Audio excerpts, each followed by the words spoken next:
siang, salam sejahtera bagi kita semua. Shalom, Om Swastiastu, Namo Buddhaya, salam kebajikan. Selamat datang bagi teman-teman mahasiswa yang saya banggakan. Pertama-tama, mari kita panjatkan puji syukur kehadirat Tuhan Yang Maha Esa, yang senantiasa memberikan nikmat sehat bagi kita, sehingga kita dapat berkumpul pada pertemuan hari ini. Saya berdiri di sini untuk mengajak teman-teman membahas tentang pentingnya menanamkan kemandirian finansial sejak dini. Bagi sebagian mahasiswa yang masih menempuh pendidikan atau yang baru saja lulus, mungkin belum mengenal apa itu kemandirian finansial, sebab masih banyak yang beranggapan bahwa kebutuhan sehari-hari adalah tanggung jawab kedua orang tua. Tetapi, apakah orang tua akan membersamai kita selamanya? Atau apakah orang tua akan selalu mampu menanggung hidup kita sampai kita mencapai kesuksesan? Tentu saja tidak. Kita tidak dapat selamanya bernaung di bawah orang tua. Ketika kita seharusnya bisa berdiri di kaki sendiri, maka dari itu kemampuan mengelola keuangan perlu diterapkan sejak dini, atau minimal ketika kita sudah tidak lagi berada di bangku sekolah. Membangun jiwa mengelola uang yang baik bisa dimulai ketika kita masih anak-anak. Misalnya dengan kebiasaan menyisihkan uang jajan untuk ditabung di celengan ayam. Saya yakin teman-teman tidak asing dengan celengan ayam atau celengan kaleng yang dikenalkan oleh orang tua zaman dahulu. Tetapi kalau teman-teman baru bisa menyisihkan uang di usia 19 tahun juga bukan masalah. Tidak ada kata terlambat untuk memulai sesuatu yang baik. Nah, di sini yang akan menjadi obrolan utama kita adalah gimana sih caranya mengelola uang di usia yang sudah bukan anak-anak lagi? Emangnya bisa? Tentu bisa. Pertama, kita harus tahu dulu apa saja yang bikin kita susah nabung.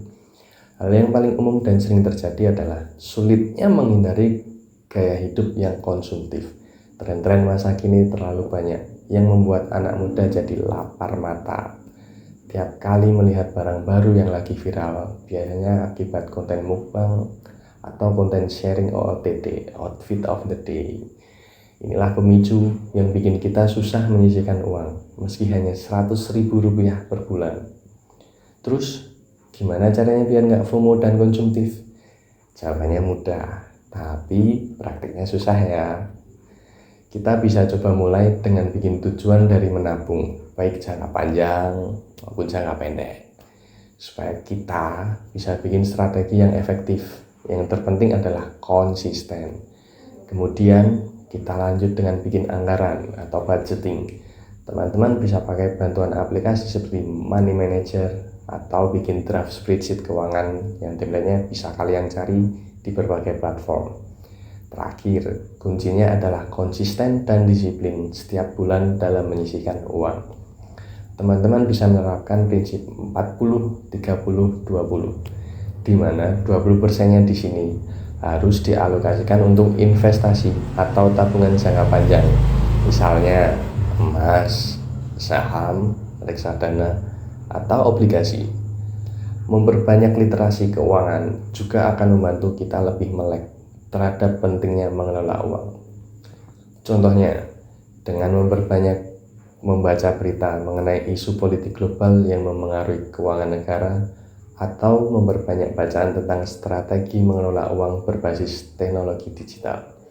Dengan demikian, kemandirian finansial dapat diartikan sebagai hal yang sangat penting untuk diterapkan sejak dini, demi keberlangsungan finansial di masa depan yang lebih stabil, apalagi di tengah kondisi keuangan Indonesia yang kurang baik.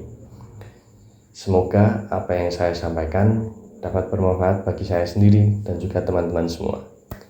Mohon maaf apabila ada salah kata yang mungkin kurang berkenan di hati teman-teman. Atas perhatian teman-teman, saya ucapkan terima kasih. Salam kebajikan.